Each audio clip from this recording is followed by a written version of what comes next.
Odisha thermal energy limited ओटीईएल एक नुआ कोयला पावर प्लांट करने को जाउछि।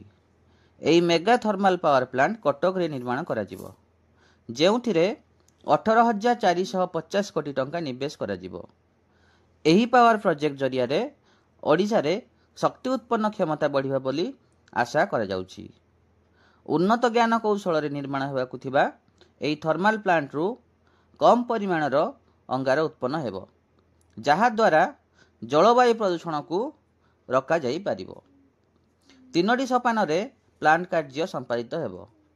प्रतिथर 800 मेगावाट रो प्लांट स्थापन करा जिवो।